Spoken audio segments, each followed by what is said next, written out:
Hello বন্ধুরা, আমি সুস্মিতা। নতুন আরও একটা ব্লগ ভিডিওতে সবাইকে স্বাগত জানাই। নতুন আরও একটা দিন তোমাদের সাথে শুরু করলাম। কে কোথা থেকে ভিডিওটা দেখছো এবং কেমন আছো অবশ্যই কিন্তু কমেন্ট করে জানিও। দিনটা হচ্ছে রবিবার। একটু সকাল সকাল একটু সকাল সকাল বলতে একটু দেরি করে আর কি ঘুম থেকে ওঠা। রোজ যেহেতু সকাল সকাল বলি, সেই সকাল সকালটা বলে বলে আর কি একটা অভ্যাস হয়ে গেছে। তাই একটু দেরি করে যেমন ঘুম থেকে ওঠা, কাজগুলোও আর কি থাকে একটু বেশি। আবার সমস্ত সপ্তাহের যে পেন্ডিং কাজগুলো সেগুলোই রবিবারটাতেই থাকে আর কি।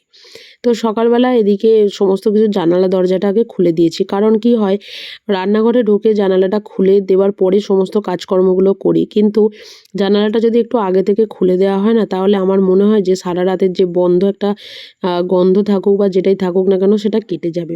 আর বাইরে তো হচ্ছে বৃষ্টি, কিন্তু আজকে দেখছি সকাল থেকে একটু ফুরফুরে রোদ উঠেছে। তাই আগের দিনে যে কৌটোগুলো ধুয়ে রেখেছিলাম সেগুলোকে একটু রোদে দিয়ে দিলাম। কারণ এগুলোর মধ্যে এই বর্ষাকালে ডাল রাখলে, জল থাকলে না খুব সমস্যা হয়। সেই কারণের জন্য আমি যে কোনো কৌটো একটা দুটো দিন সময় নিয়ে, সেটা তেল হোক বা আটার হোক বা মুড়ির হোক, একটা দুটো দিন সময় নিয়ে তারপরেই সেই জিনিসটার মধ্যে সেই যে জিনিসটা শেষ হয়ে যায় সেই জিনিসটা তার মধ্যে আর কি ঢালি। তো সেই রকমই করেছি। ওগুলো অ্যাকচুয়ালি ডালের কৌটো, তো ওগুলোকে রোদে দিয়ে এসেছি।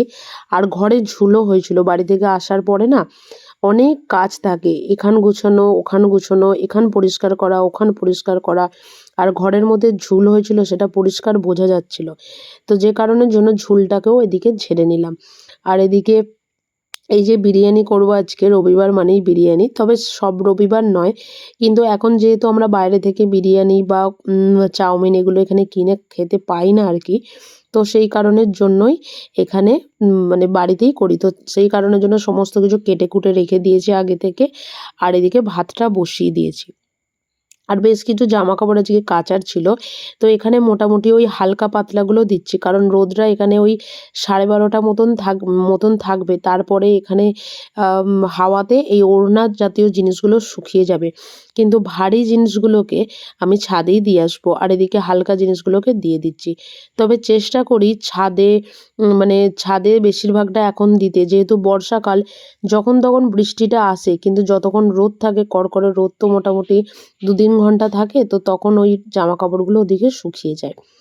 আর আরও একটা জিনিস করি, যেটা হচ্ছে সকালবেলা যেহেতু আমার রান্না বান্নাটা হয়, আর সকালবেলায় মেনলি যেহেতু বাসি কাজকর্মগুলো থাকে, তো সকালবেলা উঠে বাসি জামা কাপড়টা ছেড়ে যেহেতু রান্নাঘরে ঢুকতে হয়, তাই আমি সবজিগুলো আগে নিচে বসে যেহেতু বঁটিতে কাটি, সমস্ত কিছু কেটে কুটে নিই। তারপর ঘর ঝাঁট দিই। তাতে কি হয়, একটা পেঁয়াজের খোসা থাকুক বা একটা রসুনের খোসা থাকুক বা একটা আলুর খোসা থাকুক, সেটা কি হয়, অসুবিধা হয় না। আর সেই অভ্যাসটা আমার এমনই হয়ে গেছে, রবিবার যদি একটু মাংসের ঝোল ভাতও করি বা যেটাই করি না কেন, ঘুম থেকে উঠে যেহেতু দেরি করে রোজকার মতন বাসি জামাকাপড়টা ছেড়েই নিই। তো ওই দিনকেও আমি সেটাই করি, সমস্ত কিছু কেটে কুটে পরিষ্কার করে আগে রেখে দিই। তারপরে ঘর ঝাঁট দেওয়া বা মোছা, তাহলে কি হয়, রান্নাঘর বা বাইরে কোথাও কোনো রকম কোনো নোংরা কিন্তু পড়ে থাকে না। তো যাই হোক, ওদিকে ছাদে জামা কাপড়গুলো শুকাতে দেওয়া হয়ে গেছে। আর এদিকে ভাতটাকে আর কি উপুড় করে নিলাম। আর এটা মাঝে মাঝে ভাবি যে ডেকচির মধ্যে এটাকে উপুড় করে দেবো, কিন্তু কোনোদিন তো করিনি, তাই একটু ভয় লাগে আর কি। তো যাই হোক, ওই যে শর্টকাট পদ্ধতিতে আজকে একটু চিকেন কষা খেতে ইচ্ছা করেছে। যখন শরীর ভালো থাকে না, যখন ভালো লাগে না, তখন এইভাবেই করতে হয়। আর শরীরটা বেশ কদিন ধরেই ভালো নেই, কারণ জ্বর সর্দি সমস্ত কিছু এমনভাবেই হয়েছে না, যা বলার নয়। তো সেই কারণের জন্য ওই 4-5 পিস চিকেন যেটা কষার জন্য করছি, ওর মধ্যে পেঁয়াজ, আদা বাটা, রসুন বাটা, টক দই, সমস্ত কিছু মশলা আর কি, লঙ্কা গুঁড়ো, ধনে গুঁড়ো, জিরে গুঁড়ো সব কিছু মাখিয়ে ওদিকে রেখে দিয়েছি। আর একদম ভিডিওটা না পাট পাট করেই করা থাকে, ওদিকে যতটুকু কাজ করি ততটুকুই, তারপরে যে কাজ করছি সেটাই আর কি।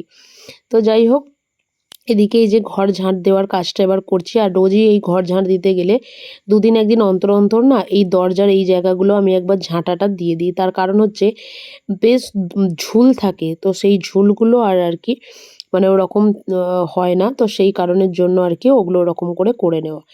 এদিকে ঘর ঝাঁট দেওয়া হয়ে গেছে, আর ঘরটাও মোছামুছি আর কি করে নিলাম। এবার পালা হচ্ছে দুপুরবেলা রান্না বান্না। তবে আজকে বিরিয়ানির সাথে আমার খুব মানে ডিম আর চিকেন দিয়ে যে বিরিয়ানি হয় আর কি, তো সেটা খেতে ইচ্ছা করেছে। তো সেটা খুব কমই খাই, চিকেন বিরিয়ানি করলে চিকেন বিরিয়ানিটাই করি। তো বড়মশাই চিকেন বিরিয়ানি করলে আর ওর সাথে ডিমটা খুব একটা পছন্দ করে না। তবে আমি আমার জন্য একটা ডিম সেদ্ধ করি। তো সেটাই আর কি করেছি আজকে। তো ওইদিকে চিকেন কষার জন্য চিকেনটা বসিয়ে দিয়েছি। ওই একটু হালকা নাড়াচাড়া করে সামান্য পরিমাণে একটু জল দিয়ে এবার এটাকে ঢেকে দেবো। আর ওদিকে বিরিয়ানির মোটামুটি আমার সব কিছুই রেডি হয়ে গেছে। এবার বিরিয়ানিটাকে একটু দমে বসাবো। এখন আর ওই বাসি কাজটা করতে করতেই তো 11টা 11:30 বেজে যায়। ছুটির দিনগুলো বিশেষ করে। তো আমি আর বসি না, একবারেই সমস্ত কিছু কাজকর্ম করে নিই। কারণ বসলে সেই বসেই থাকা হবে, আর তারপরে খেতে আরও দেরি হয়ে যাবে, 3:30 4:45 বেজে যাবে। তো যে কারণের জন্য একদমই না বসে টানা রান্নাবান্না করে একদম 1টা 1:30টার মধ্যে রান্না করে নিতে হবে। তো এই যে এদিকে আমার বিরিয়ানি মোটামুটি বলাটা খুব ভুল কথা, পুরোপুরিভাবেই রেডি। এবার চলছে হচ্ছে প্লেটে বাড়া। তো সামনের রবিবার সেই কারণের জন্য ঠিক করেইছি আর কি যে বিরিয়ানি করব না, তো করব হচ্ছে মাংসর ঝোল ভাত। তো অনেক দিনই আর কি খাওয়া হয়নি, তো ওই আর কি। তো যাই হোক, এই যে এদিকে খাবারটা এদিকে বেড়ে নিচ্ছি। তো এবার খাবারটা খেয়ে নেওয়ার পালা। কারণ খাবার খেয়ে রোজকার মতনই কিন্তু কাজ থাকে। রবিবার মানেই যে কাজ হালকা বা কাজ থাকে না, সেটা একদমই নয় আর কি। আর আজকে যেহেতু সন্ধেবেলা রান্নাবান্না নেই, তাই একটু ভিম জেল বা একটু হ্যান্ড ওয়াশ যেটা যখন থাকুক না কেন, সেটা দিয়ে আর কি এই রান্নাঘরের এই যে স্ল্যাবটা, তারপরে গ্যাসের এই ওভেনের জায়গাটা, সমস্ত কিছু একদম মুছে নিই। তাতে আর সন্ধ্যেবেলা তো হয়তো একটু খাবার গরম করা ছাড়া আর তো কোনো রকম কোনো কাজকর্ম নেই বলতে পারো। তো খাওয়া দাওয়া শেষ করে এদিকে একদম পরিষ্কার করে সমস্ত কিছু এদিকে গুছিয়ে নিয়েছি। আর এদিকে করছি হচ্ছে বাসনগুলো মাজামাজিও করে নিচ্ছি। এক দিন মনে হয় যে রেখে দিই বাসনগুলো, রাতের দিকে মাজবো, মানে সন্ধ্যের দিকে। কিন্তু সেটা কোনো দিনে করতে পারি না। তার কারণ হচ্ছে যে মানে এই কারণে করতে পারি না, সেই আমাকে আমার কাজটা করতেই হবে। তাই যতটুকু সময় পাই করে নিই। আর সবথেকে বড় জিনিস হচ্ছে যে বাসনগুলো এখন যদি মেজে ধুয়ে উপর করে রাখি সন্ধ্যা পর্যন্ত, সেগুলো কি হয় শুকিয়েও যায়। যেহেতু বাইরে কোথাও দিতে পারি না, রোদটাও থাকে না, বেলায় রোদ থাকে তবু বাইরে দেওয়াই যায়। কিন্তু আবার নিয়ে যাওয়া, আবার নিয়ে আসা, সেটা একটা মানে সমস্যাই হয়ে দাঁড়ায়। শুধুমাত্র যখন শুকনো কৌটো থাকে, মানে ভিজে কৌটোগুলো থাকে শোকানোর জন্য, তখন আর কি সেই জায়গাটাকে ওখানে দিতে হয়। তো চলো কলতলাটা, মানে কলতলাই বলতে পারো, বেসিনের জায়গাটা ভালোভাবে ধুয়ে মুছে পরিষ্কার করে নিই। আর তার সাথে সাথে আজকের ভিডিওটা এখানেই শেষ করছি। যদি কিছু ভালো লেগে থাকে একটা লাইক করবেন, শেয়ার করবেন, চ্যানেলটা সাবস্ক্রাইব করে পাশে থাকবেন। দেখা হবে নতুন আরও একটা ব্লগ ভিডিওতে, নতুন আরও একটা দিনের সঙ্গে খুব তাড়াতাড়ি। সুস্থ থাকবেন, ভালো থাকবেন, টাটা।